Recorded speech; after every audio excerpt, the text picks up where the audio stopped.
Resulta que estando en el colegio tenía un compañero que era tildado de necio. Era el que hablaba, el que contaba chistes, el que se paraba, necio. Un día estando en el laboratorio de química con pipetas de gas al lado, se le ocurrió prender un fósforo y armó un incendio. Esto causó una revolución total porque tocó evacuar a todo el colegio. Para nosotros, el héroe logró que capáramos clase, el único que lo había logrado. Pero ¿qué pasó con él? De niño necio terminó siendo el niño malo. Ya más adelante en el ejercicio de mi profesión, vinieron a contarme de un chiquito que igualmente no se quedaba quieto, pero era agresivo, le pegaba a sus compañeros y lo peor, le habían regalado un perrito y lo había abrazado con tanta fuerza que lo había matado. Definitivamente ese niñito estaba mal de la cabeza. ¿De qué me di cuenta yo? Reflexionando desde mi infancia y adolescencia hasta ahora, que siempre he estado en la mitad. La mitad porque soy la segunda entre dos hermanos. La mitad porque siempre he estado entre las discusiones de mis amigas o compañeras. Y en la mitad ahora en el ejercicio de mi profesión, en donde lo que he buscado es que entender lo siguiente. ¿Cuáles han sido las necesidades de esos niños? ¿Qué sienten? ¿Qué piensan? ¿Qué desean? ¿Para qué hacen lo que hacen? Pero no solamente ellos, sino también los que lo rodean, sus padres, qué sienten, qué hacen, qué han hecho. Las directivas lo mismo y sobre todo qué se gana y qué se pierde actuando de una manera o de la otra.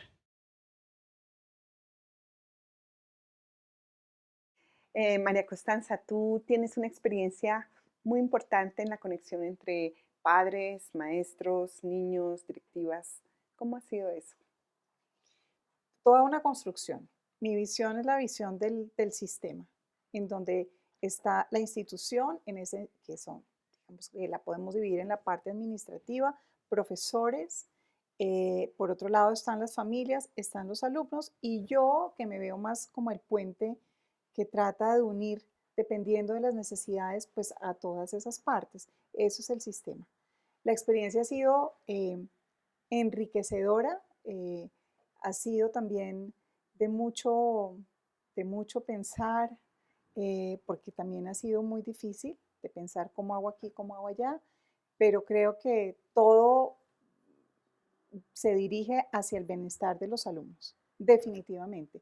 Todo este sistema está construyendo, conviviendo, coexistiendo para el bienestar de los alumnos, que es su buena formación. Yo creo que pues, existirán muchos tipos de alumnos y a lo mejor la exigencia de alumnos específicos, de algunos que dicen necesito una atención mayor, es como los temas que de pronto pues serían muy interesantes mirar cómo es que tú los has conectado, cómo ha sido tu puente en esas situaciones.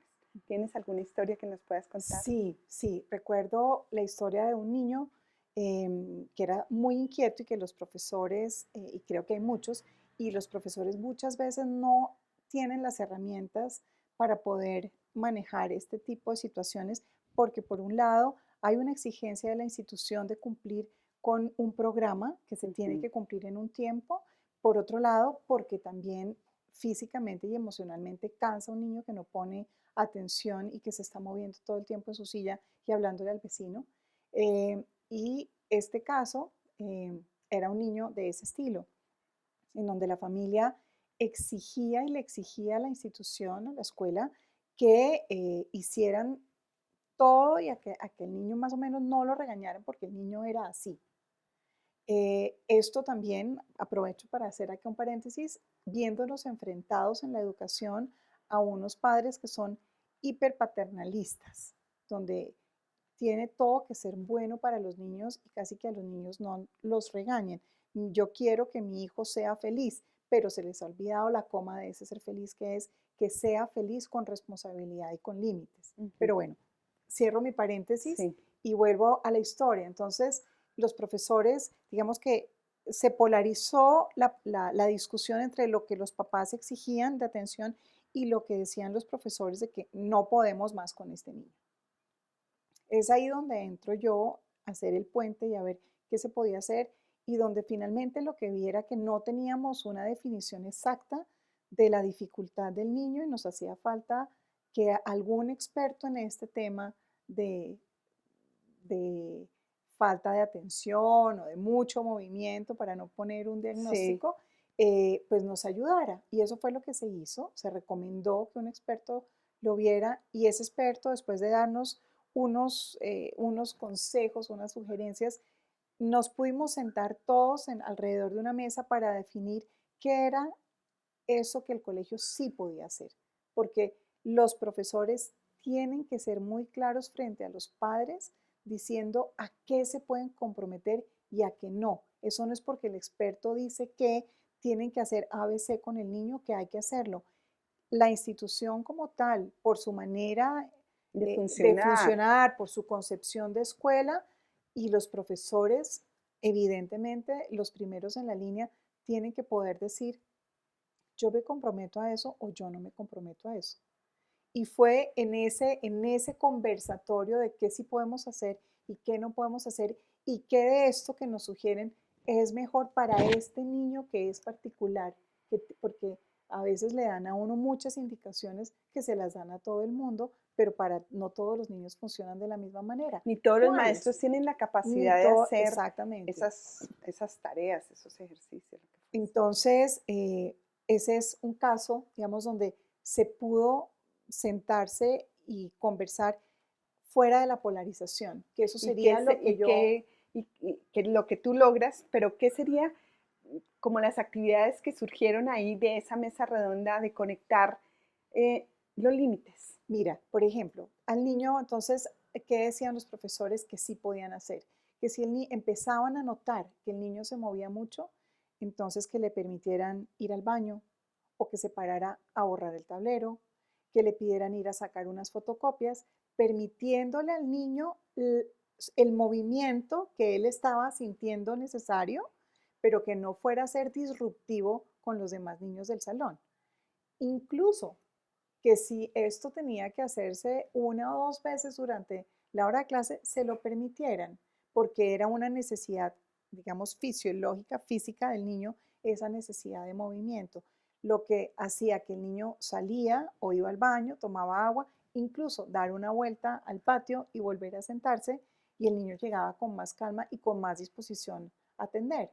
Digamos que hay, Otro tipo, perdóname, sí, también que se les ha sugerido, eh, tratar de encontrar estrategias donde los niños, o este tipo de niños, por ejemplo, sean mucho más participativos, en donde no tenga que ser copiar, mirar al tablero y copiar, mirar al tablero y copiar, sino a veces discusiones donde estos niños de pronto son mucho más verbales, son mucho más fuertes verbalmente que por ejemplo, a nivel escrito. Entonces, ¿cómo puedo yo darme cuenta que este niño sí está aprendiendo si yo le permito que él me cuente verbalmente y no que pase por la escritura?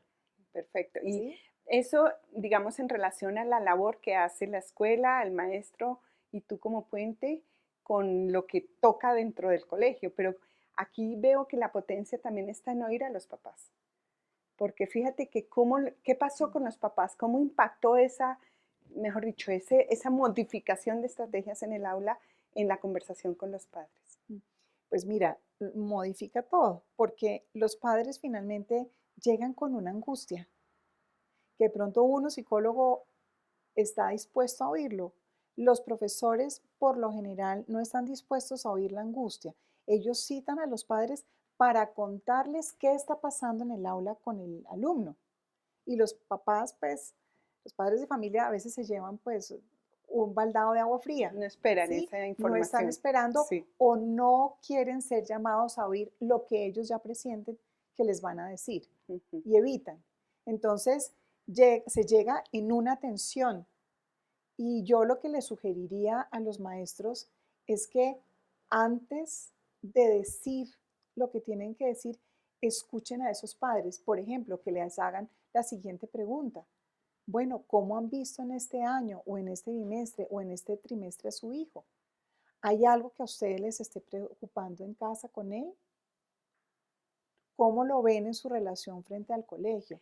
Y una vez que los papás pueden expresar, y decir, no, nada, y estamos súper sorprendidos de que nos llamen, bueno, yo les quiero contar qué es lo que nosotros estamos viendo, porque definitivamente los niños no son siempre el mismo.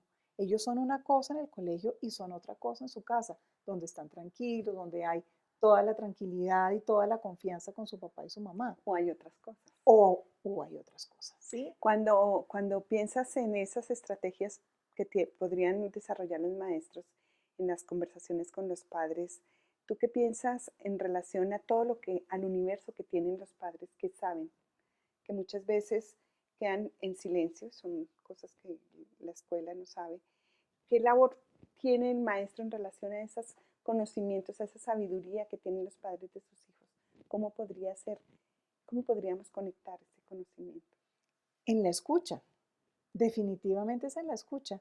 Si el maestro se sale un poquito de su posición de que el niño me tiene que cumplir con estas funciones y yo le voy a contar a la familia que no las está cumpliendo, y dice, oiga, vamos a conocer a la familia un poco más, ahí ya eso cambia, porque la familia se va a sentir también escuchada y no que está señalada por ser malos padres, que es Bonito el temor que que tenemos los tenemos papás, todos los ¿sí? papás. Que nos digan qué mala madre o qué mal padre eres. Sí. En un mundo donde hoy en día, que es la lucha, digamos, de las mujeres, ¿qué es lo que debo hacer? Quedarme en casa, salir a trabajar, pero entonces los niños, sobre todo las mujeres, ¿no?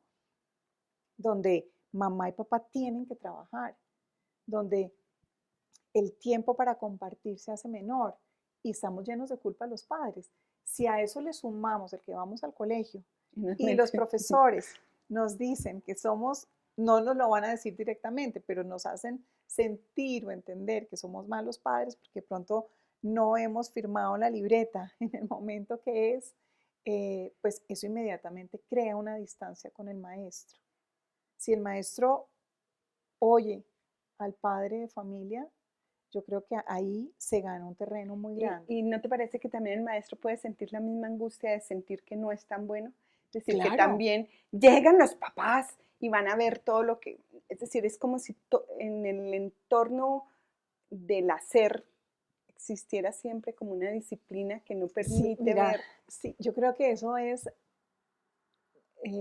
como una característica de nosotros los seres humanos y son nuestros egos, y es que a mí me estén calificando si soy bueno o malo. O sea, ya sea el papá, ya sea el profesor, ya sea el profesional que sea. Casi que es, bajémonos, Quitémonos ese miedo, Sí. que yo tengo un conocimiento, yo maestro tengo un conocimiento del aula. Entonces, Tengo una tengo una experticia. experticia y tengo una mirada hacia ese alumno. No es la única y verdadera, es, es mi mirada, punto.